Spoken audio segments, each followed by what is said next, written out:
Since I started this channel, I've had no shortage of games recommended to me. But last year, after the annual October events, after covering both Clock Tower 3 and Haunting Ground, one game kept coming up, over and over again. Only every single one of those recommendations came from the same person.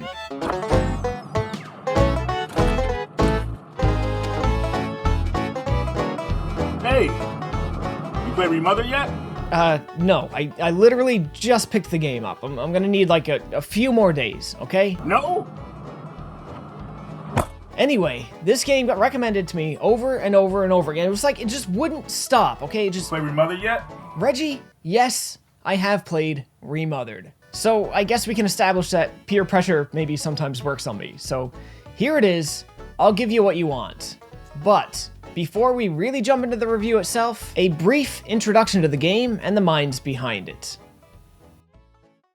Writer and director Chris Darril first came to prominence through his efforts on an RPG Maker remake of Clock Tower 1. However, he would later join the Italian video game studio Stormind Games. Once there, he set out in a way to revive some parts of the horror genre that had gone rather underrepresented in recent years, all the while paying tribute to many of the games and films that have enriched the genre for decades. Fans of his work quickly took Remothered as a spiritual successor to the Clock Tower series, and were very happy to see this subgenre of horror get recognition once more. This is a genre we've seen grow somewhat in popularity with games like Alien Isolation and Outlast. However, it's tough to say that those games are as true to form as others like Clock Tower, Haunting Ground, or even White Day, a Labyrinth-named school. Of course, it wasn't just old Capcom games Chris would draw inspiration from. As a horror movie enthusiast, he sought to include a lot of his loves here with various in-game references, even showing love to one of his country's most influential films and the poster child for giallo films around the world,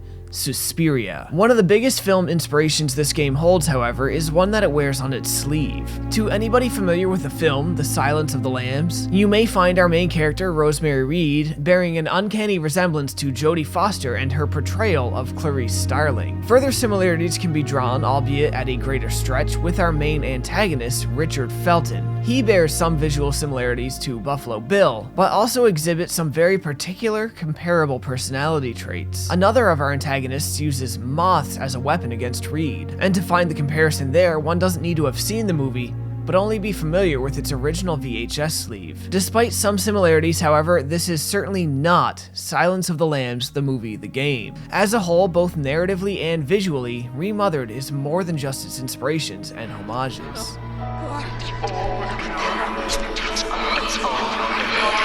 Please, stop it!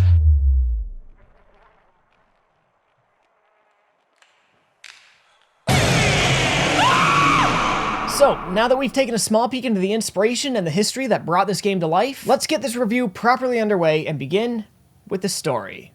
Remothered takes us back in time to the 1970s. Here we begin in a quiet moment where Rosemary Reed sits in her van, indulging in habits that are both good for her health and stimulate the economy. In anticipation and fear of the night to come, like a teenager staring at a lake in a late 90s coming-of-age film, she contemplates her entire life, then sets off towards the Felton estate. Oh neat, a Clock Tower reference. Posing as a doctor, she pretends to be arriving today to meet Mr. Felton and discuss a medical condition of his. However, her motive is entirely different. Her real motive here is to investigate a missing persons case, a person she has a direct interest in for reasons not yet conveyed to the player. The missing person is none other than Mr. Felton's adoptive daughter. Any answers Rosemary can get from Felton, of course, will further her investigation. However, her plan unravels very quickly. Mr. Felton becomes wise to her ploy almost immediately and kicks her off his estate, but this does not deter her. In the light of night, under protection of the dark, she sneaks back in, only this darkness doesn't serve as her ally for very long. Once inside, she discovers a new grisly mystery to investigate. She discovers the grotesque remains of a human body. This is where everything goes wrong for her. The occupants of the manor are alerted to her presence, the lights go out, and the door to escape is barred from access, held firm with lock and key. Within these dark corridors, a macabre hunt begins. The hunters, crazed psychopaths with a truth they desperately need to conceal. Their target? Rosemary Reed. Reed's night in the Felton estate is just beginning and could prove to be the longest and most grueling night of her life. There is one thing she knows for certain though. Her escape cannot come soon enough. So Remothered does a decent enough job setting the stage for the gameplay. But then how does the gameplay actually stack up? You play Remothered yet? Are you kidding? Like, is anybody actually seeing this right now? Anyway, this subgenre of horror has generally had a rather rough go of things in the West, with people often citing the same handful of issues as having crushed the experience for them entirely. But I'm happy to say that Remothered, Tormented Fathers, while not perfect, does at least alleviate some of the genre's most fatally frustrating aspects. Where do you doctor go? I like to go around and rummage in other people's things.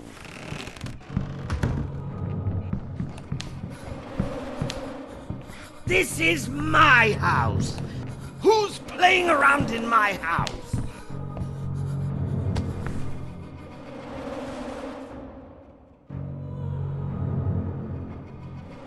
I'm so tired of all of this.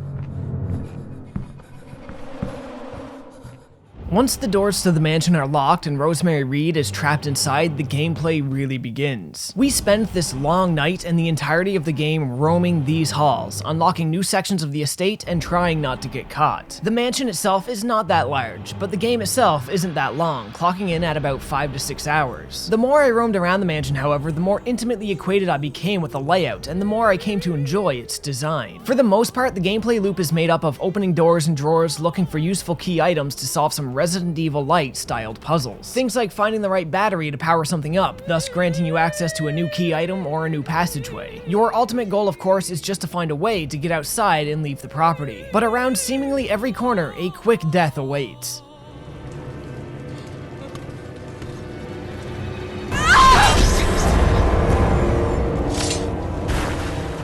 The stalkers are a primary ingredient of what I'm dubbing the hide-and-seek horror. And they are also often the biggest issue people have when it comes to games like this. In other games, such as Haunting Grounds and especially White Day, the stalkers have a bit of a habit of showing up so frequently that it constantly derails your progression and becomes a source of frustration more than a source of fear. Finding a good balance for enemy types like this seems to be the most challenging aspect of developing a game like this. However, Remothered does it rather well. There's never more than one stalker at a time, and given that the mansion has 4 floors, at least 3 of which are almost always available, the odds of the stalker being on your floor are relatively low. If they are on your floor, you need only pace yourself, walk slow, hide in the shadows, reroute to get around them, or take a more direct approach. Use noise-making items to cause a distraction, or make a mad dash for a door and try to bar it from the other side, thus preventing them from following you in. If you are caught, one-time use melee weapons can break you free, but after that, hiding is imperative.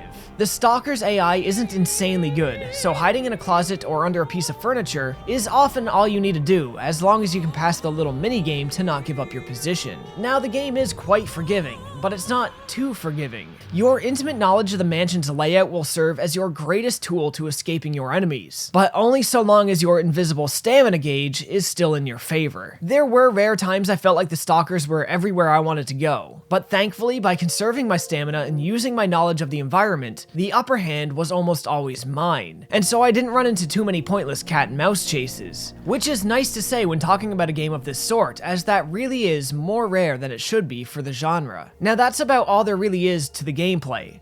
But before we get to the last thing I want to look at, it's worth looking at this game's technical quirks. When the game first released, it was incredibly unstable. Now, over a year later, after a handful of patches, it's only kind of unstable. My very first play session ended with a hard crash that booted me back to the PlayStation dashboard. And while that wasn't very promising, it was at least my only crash on this relatively short romp. Other technical issues are things you can kind of expect from budget 3D games. The animations aren't always that good, and the lip sync's not really that good either. The frame rate does get pretty sluggish at times, causing some weird ghosting issues. Load times can be incredibly long, control is a little heavier than I think some people might be ready for, but also a little cumbersome too. Sometimes the controls actually feel a tiny bit delayed. But with how slow the pace of the game is naturally, it was hard to tell whether or not this was intentional. I do have to give special credit to the texture work, however, if only because the game world is so small, it seems like they were able to put a lot of effort into making those textures for it really good. The voiceovers, while mostly good, can get annoying when you're being hunted. What with the stalkers often calling out the same cliche, kind of cringy lines over and over again. Things that would maybe better scare a child.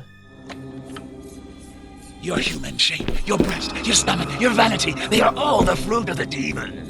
And the music, while fitting, most of it didn't actually stick with me. The few pieces that open and close the game with actual vocals were probably about the best the game had to offer. Otherwise, they just fit what you're doing. Sound effects, on the other hand, are a little bit on the cheap side. It's not too much of a distraction, but it does sound like a lot of these were just harvested off, royalty-free, like sounddogs.org or something. But in all fairness, there is something that independent developers say to other aspiring independent developers, and that is that your first game is going to be garbage. So just finish it and start working on the next game. This isn't exactly the first time Chris Darril has worked on a game. However, this is the first game developers Stormind Games have put out, and as their first effort, they done damn good, even scoring themselves a few awards at an Italian video game awards show. It took years to get this game developed, but when you are doing this thing in a professional manner for the first time ever, there is a lot of learning the ropes to do along the way, and they really did pull it off. So hats off to them, they are the little studio that could. Now that about covers this game on the surface. But when a game offers the opportunity, I like to look a little bit deeper at the themes. Try to really examine what the game is trying to say and what we're supposed to take away from the experience. Remothered definitely seems to want to say something, but due to some muddy execution, many people miss it or just flat out aren't certain if they really got what that message was.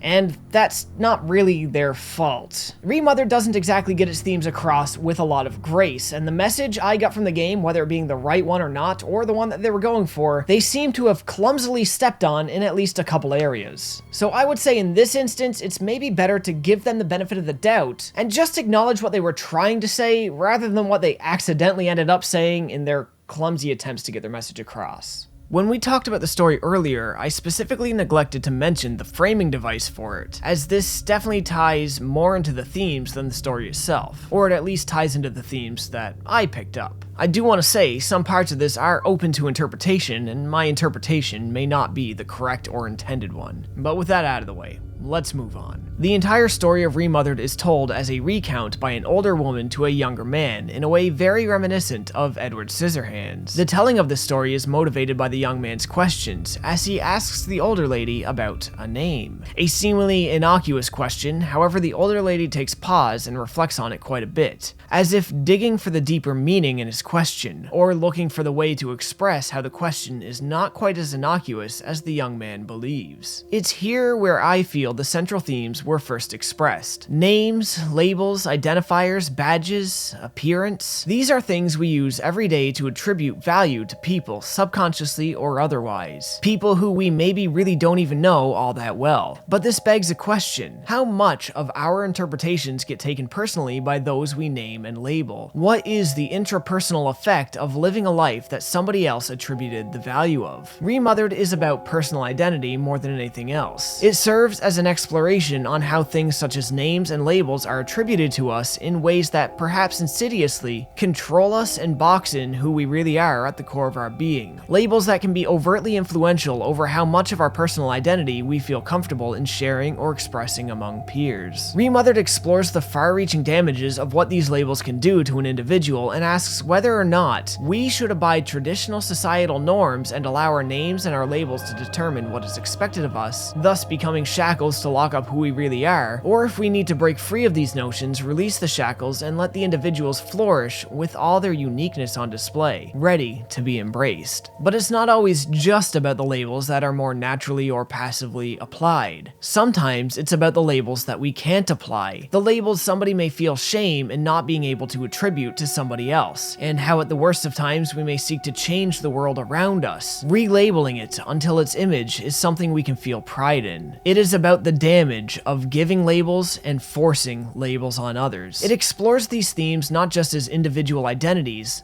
but as group identities as well, through the use of devout theism and religious practices. The problem is, the game doesn't handle this gracefully at all, and this is a game that can easily be dragged into certain socio-political conversations and controversies. At certain points, it trips over its own feet in ways that dramatically undermines the good nature of the themes by reinforcing some pretty classic negative stereotypes. But I really don't believe any ill will was intended. Due to the game's short length, it doesn't have that much time to explore any of these themes very deeply. But for those who can give it the benefit of the doubt and see what it was trying to do despite the lacking execution, there is a good amount you can take from this experience. And that kind of sums up the game. There's a lot of places you kind of need to give it the benefit of the doubt to fully appreciate what it was trying to do. But be that as it may, that's something I find myself pretty capable of doing. But for those of you that can't, you may find this one a bit troubling. The pace is a little wonky, with the story only having about 4 or 5 moments where it really develops, and it can feel a little hard to understand the character motives or feel very connected to them until the game comes to a close and all the information is on the table. I can't fully say the climax really landed with as much impact as it was maybe intended to either.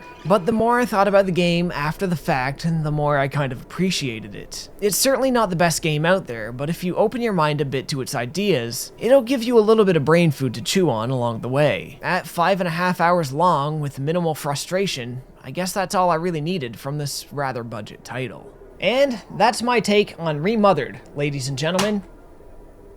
Remothered, Tormented Fathers got a sequel a short while ago called Remothered Broken Porcelain, and while some aspects of it look promising, like the first game, it launched in a rather unstable state. And if you want to know more about that game and its current situation, check the link in the description and head on over to Reggie's channel to get the lowdown on it. Now, I want to give Reggie a huge thanks for agreeing to make this cameo for me. I mean, after a straight year of pestering me, it's the least he could do, but I digress. I'm happy to have you aboard anyway. Reggie's a cool dude, and as always, I appreciate seeing him in and around the comment section, so why don't you guys all swing by his channel and say hey for me. And you know what? Maybe ask him if he beat White Day, a labyrinth named School yet. And that's gonna be all for me today and for this Halloween season. If you guys like the video, you know the deal. Like, comment... Damn it, Reggie!